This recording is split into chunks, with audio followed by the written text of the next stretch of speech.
सत श्री अकाल, नमस्ते, हेलो। मैं हूँ रमन ढिल्लो। मेरे चैनल में आप सबका बहुत स्वागत है। तो आज मैं जिस टॉपिक के बारे में बात करने जा रही हूँ, बेसिकली हर कोई ना कोई लेडी इस चीज़ से इफेक्टेड है।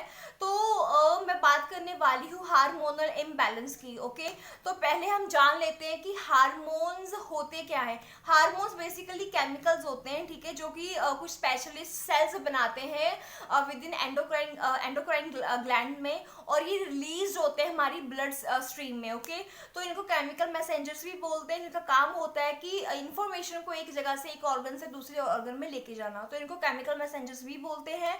अब इम्बैलेंस, इम्बैलेंस मतलब कि किसी हार्मोन का ज्यादा बढ़ जाना, कम हो जाना, मतलब इम्बैलेंस, बैलेंस नहीं है।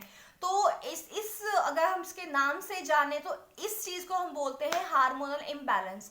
अब हम बात करते हैं कि लेडीज में दो तरह के हार्मोन्स होते हैं। ओके, मतलब उनमें फीमेल हार्मोन्स तो होते ही होते हैं और उनमें मेल हार्मोन्स भी होते ही होते हैं। ओके, तो जब लेडीज में, फीमेल्स में मेल हार्मोन्स जो इंक्रीज हो जाते हैं, तब फीमेल्स में हम बोलते हैं कि इनको हार्मोनल इम्बैलेंस हो चुका है। ओके, तो अब हम जानते हैं कि मतलब मेन रीजंस क्या है हार्मोन्स इम्बैलेंस होने के।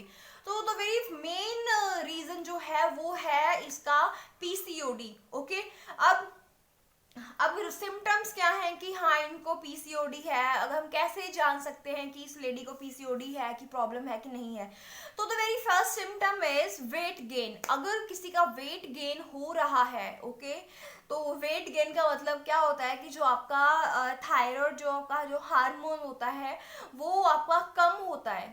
मतलब उसका जो प्रोडक्शन होती है, जब वो कम मतलब डिक्रीज हो जाती है, तब हमारा वेट गेन होना स्टार्ट होता है। Okay, the second symptom is irregular periods.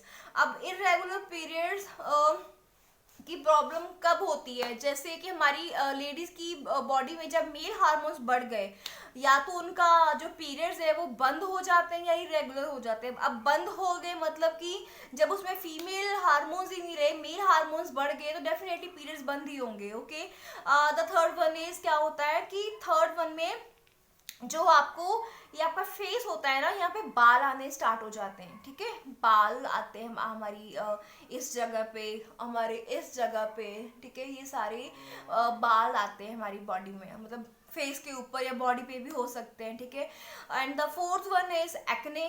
ठीक है, एक्नेज आते हैं हमारे फेस पे, हो सकते हैं। तो और स्ट्रेस भी एक रीजन हो सकता है इसका। ठीक है, तो मैं आपको अब समझाती हूँ कि स्ट्रेस की वजह से ये एक्ने, ये मेल हार्मोन्स कैसे रिलेटेड है। ठीक है, तो थोड़ा समझने की ट्राई करना। अब जैसे हम स्ट्रेस में होते हैं, ठीक है, हम लोगों को स्ट्रेस होता है, तो हमारी बॉडी में ऑलरेडी जैसे कॉर्टिको एक स्टीरॉयड होता है, ठीक है, बॉडी में। तो जब हमें स्ट्रेस होता है तो ये इसका जो ये हार्मोन है, ये बढ़ना स्टार्ट हो जाता है, ठीक है, बॉडी में। तो इसके बढ़ने की वजह से ये आगे बनाते हैं, ये आगे एंड्रोजन्स जो हार्मोन्स है वो बनाते हैं, आगे प्रोडक्शन इसकी होती है आगे, जो कि एक मेल हार्मोन है। ठीक है, मेल हार्मोन। तो इसकी वजह से, एंड्रोजन की वजह से जो एक्नेज होते हैं, वैसे एक्ने के और भी रीजन हो सकते हैं, बट अगर आप लोगों को पीसीओडी है तो एक्ने, स्ट्रेस और ये मेल हार्मोन, ये सभी ऐसे रिलेटेड है एक दूसरे के साथ। ओके, तो जॉ एरिया पे आपको अगर पिंपल्स हो रहे हैं, जॉ लाइन जो होती है, या फिर फेस के ऊपर पिंपल्स हो रहे हैं, और मैंने तो मतलब कि ये हो सकता है हार्मोनल इम्बैलेंस। जिन लड़कियों को पीरियड्स के पहले अगर ये एक्ने हो रहे हैं, पिंपल्स हो रहे हैं, और अगर वो ठीक हो, जब पीरियड्स आपके ठीक हो जाते हैं, अगर उसके बाद ये पिंपल्स ठीक हो जाते हैं तो कोई इशू नहीं है। बट अगर ये आपको रहते हैं लॉन्ग टाइम के लिए फेस के ऊपर, तो ये हो सकती है प्रॉब्लम। ओके, तो ये थी, मैंने आपको ये चीज बताई कि ये। अब किसी ने ये पूछा था आप लोगों में से कि फास्ट फूड क्या इससे रिलेटेड है हार्मोनल इम्बैलेंस से। तो जो मैंने रिसर्च करी है उसके उसके अकॉर्डिंग मैं बोलूँगी नो, कोई भी मतलब नहीं है इसका लेना देना।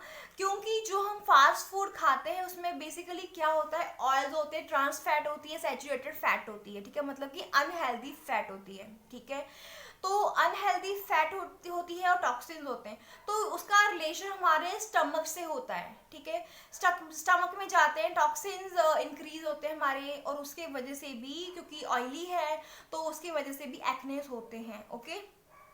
तो कुछ रिसर्चर्स में मतलब ये भी बोला है कि जो ट्रांस और सैचुरेटेड फैट्स होती है वो क्या करते हैं कि जो एस्ट्रोजन होता है, ठीक है, जो कि एक फीमेल ऑर्गन, फीमेल हार्मोन है, उसको ये इंक्रीज करते देता है अपने एक लेवल से, ठीक है। तो इसको ऐसे फैट्स जो कि ऐसा फूड जिसमें ट्रांस फैट हो, सैचुरेटेड फैट्स हो, जो कि बैड फैट्स होती हैं, जो कि हमें घी वगैरह से, मक्खन वगैरह से मिलता है, तो इस ऐसे फूड्स को अवॉइड करना चाहिए, ठीक है। और गुड फैट जैसे कि फैटी फिश होती है वो आप खा सकते हो। अब ये सारा जो मैंने आज बताया आपको कि ये सब होता है हार्मोनल इम्बैलेंस, ठीक है, जो कि ऐसे जो मैंने आपको पॉइंट्स बताए ये सब, ठीक है। अब अगर आप जानना चाहते हो कि हमें कौन सा फूड खाना चाहिए या इसको कैसे अवॉइड नेचुरली हम कर सकते हैं, ठीक है, और क्या क्या इससे प्रॉब्लम्स हो सकती हैं, तो अगर मेरी इस वीडियो पे मुझे अगर आप मुझे बताएंगे तो मुझे पता चलेगा ना।